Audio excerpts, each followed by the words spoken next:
मैं आपको बतलाती हूँ, वो कागज इनके नागपुर हेडक्वार्टर से आता है, प्रिंटेड आता है। क्या बोलना है इनको, वहां के नागपुर के हेडक्वार्टर के लोग इनको बताते हैं। बीजेपी ने बहुत सारे ऐसे नियमों को, ऐसे बिल्स को पारित किया है पार्लियामेंट से जिसमें आज तक डिस्कशन तक नहीं हुआ, मगर 8-8 घंटे चले हैं डिस्कशन लोकसभा में, राज्यसभा में।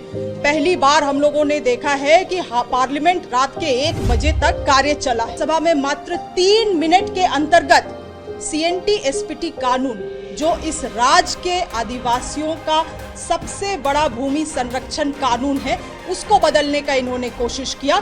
तब इनको आदिवासी का जमीन का याद नहीं आया।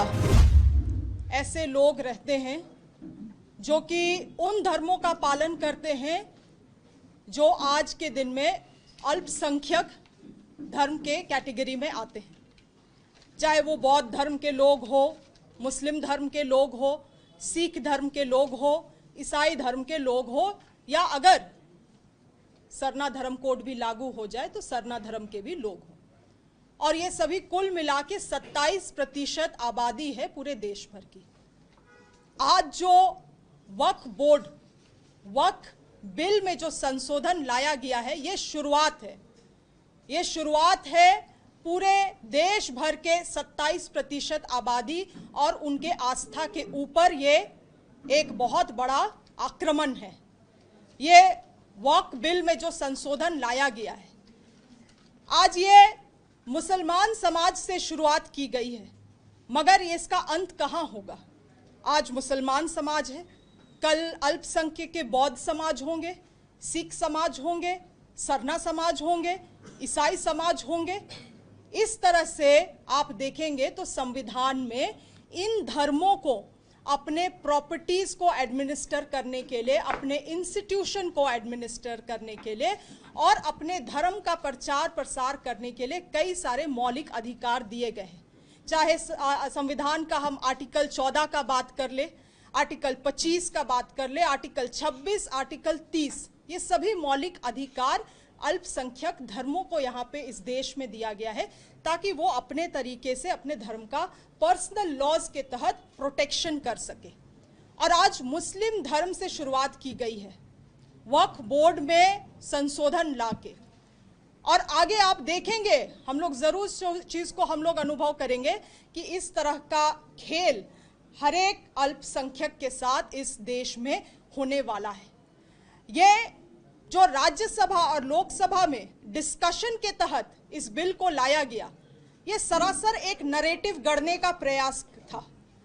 बीजेपी ने बहुत सारे ऐसे नियमों को, ऐसे बिल्स को पारित किया है पार्लियामेंट से जिसमें आज तक डिस्कशन तक नहीं हुआ, मगर 8-8 घंटे चले हैं डिस्कशन लोकसभा में, राज्यसभा में। पहली बार हम लोगों ने देखा है कि पार्लियामेंट रात के 1 बजे तक कार्य चला है। यह नैरेटिव गढ़ने का प्रयास है। हम लोगों को समझना होगा कि बीजेपी का कंटेंट क्या है और इंटेंट क्या है। कंटेंट जो ये लोग दिखा रहे हैं मीडिया में, समाज में, और इंटेंट आज वो है जो हम लोग यहां से खुलासा करने वाले हैं। इन लोगों ने केवल और केवल झूठ परोसा है इस नैरेटिव के माध्यम से। वक्फ बिल में जो संशोधन लाए हैं ये लोग, इसका पहला कारण ये लोग बोलते हैं कि अल्पसंख्यक समाज का, मुस्लिम समाज का उत्थान करना चाह रहे हैं ये लोग। आज देश में मुझे नहीं लगता है कोई ऐसा मुसलमान है जो जिसको आप पूछेंगे कि बीजेपी आपका हितैषी है या नहीं, तो वो क्या जवाब देगा, ये आप भी, मीडिया बंधु भी इस बात को जानते हैं। आज जिस समाज को आप लगातार उनके धार्मिक आस्था को आप चोट पहुंचाते हैं, आप उनको मुगलों का वंशज कहते हैं, आपके नेता लगातार उनके समाज को गाली देते हैं अपने राजनीतिक ध्रुवीकरण करने के लिए, वैसे लोग कह रहे हैं कि हम लोग मुस्लिम समाज का भलाई चाहते हैं। ये केवल और केवल नैरेटिव है, इसके पीछे असलियत यही है। और 8 घंटा चर्चा करने के पीछे कारण यही है कि ये दिखलाना चाहते हैं कि ये देश अल्पसंख्यकों का नहीं है, वो 27% आबादी का नहीं है ये देश। यहाँ पर्सनल लॉज आपका नहीं चलेगा, पर्सनल लॉज अल्पसंख्यकों का, माइनॉरिटीज का यहाँ नहीं चलेगा। यहाँ बीजेपी नियम कानून बनाएगी। अगर आपको नियम कानून, उस नियम कानून के तहत रहना है तो रहे, अन्यथा इस देश को छोड़े। पहला नरेटिव इन्होंने गढ़ने का काम किया है, झूठ के सहारे। दूसरा चीज इन्होंने कहा कि महिलाओं को, मुस्लिम महिलाओं को हम लोग प्रतिनिधित्वता देना चाहते हैं। मैं पूछती हूं बीजेपी के लोगों से, आपके कितने सांसद हैं जो मुसलमान हैं, चाहे वो राज्यसभा में हो या आपके लोकसभा में हो? आपके विधानसभा में कितनी महिला विधायक बैठी हुई हैं जो मुस्लिम धर्म से आती हैं? आप इन्हीं मुस्लिम महिलाओं को हमेशा नीचा दिखाने का काम करते हैं और आज आप उनकी प्रतिनिधित्वता का बात कर रहे हैं।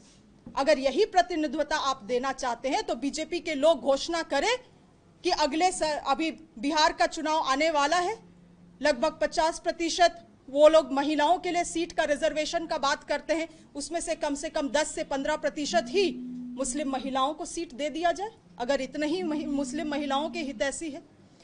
तीसरा झूठ इन्होंने गढ़ने का काम किया है ये कहते हुए कि वक्फ में जो संशोधन किया गया है वो आदिवासियों की जमीन का संरक्षण करेगा।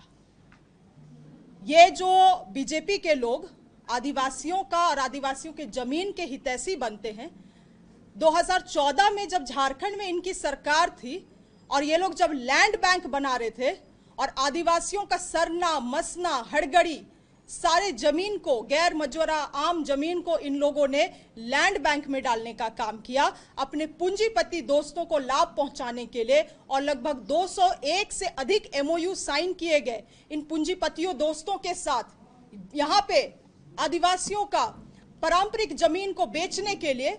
तब इन लोगों का आदिवासियों के प्रति हमदर्दी कहां था? विधानसभा में इनकी सरकार थी, झारखंड में विधानसभा में मात्र 3 मिनट के अंतर्गत सीएनटी एसपीटी कानून, जो इस राज्य के आदिवासियों का सबसे बड़ा भूमि संरक्षण कानून है, उसको बदलने का इन्होंने कोशिश किया। तब इनको आदिवासी का जमीन का याद नहीं आया, आदिवासियों का इनको याद नहीं आया।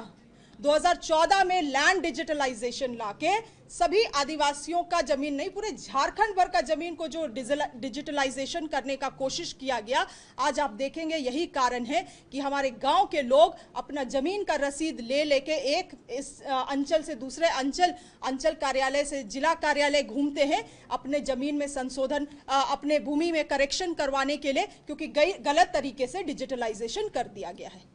और आज डिजिटलाइजेशन के कारण, लैंड डिजिटलाइजेशन के कारण दिल्ली, बंबई और गुजरात में बैठे हुए लोग देख सकते हैं कि यहां पे आदिवासी का जमीन कहां पे कितना जमीन है, और यहां पे सारा जमीन बंदरबाट हो रहा है। किसका करतूत है ये? किसका काला करतूत? बीजेपी के काला करतूत है ये। इसके अलावे ये लोग इतना आदिवासी के जमीन का हितैषी बन गया है अचानक से, जब वन संरक्षण अधिनियम में जब ग्राम सभा का प्राथमिकता को खत्म कर दिया गया, और वही समय था कि जब बिल में कोई डिस्कशन नहीं हुआ लोकसभा में, हो हंगामा के बीच में इन्होंने उस कानून को पारित कर दिया जहां पे वन संरक्षण अधिनियम में ग्राम सभा का प्राथमिकता को हटा दिया गया है, आदिवासियों के अधिकार को हटा दिया गया है। तब बीजेपी के लोगों को आदिवासियों का ध्यान नहीं आया। ये केवल और केवल अपने जो हार है, 2019 का हार झारखंड राज्य में और 2024 का हार इस झारखंड राज्य में, उस हार से ये लोग तिल मिला गए हैं और यहां पे पोलराइजेशन करने का कोशिश कर रहे हैं, पोलराइजेशन। और आप देखेंगे इनके जो बड़े लीडर्स हैं जो प्रेस कॉन्फ्रेंस करते हैं, वो भी कागज से पढ़ के बोलते हैं। वो कागज कहां से आता है मैं आपको बतलाती हूं। वो कागज इनके नागपुर हेडक्वार्टर से आता है, प्रिंटेड आता है। क्या बोलना है इनको, वहां के नागपुर के हेडक्वार्टर के लोग इनको बताते हैं।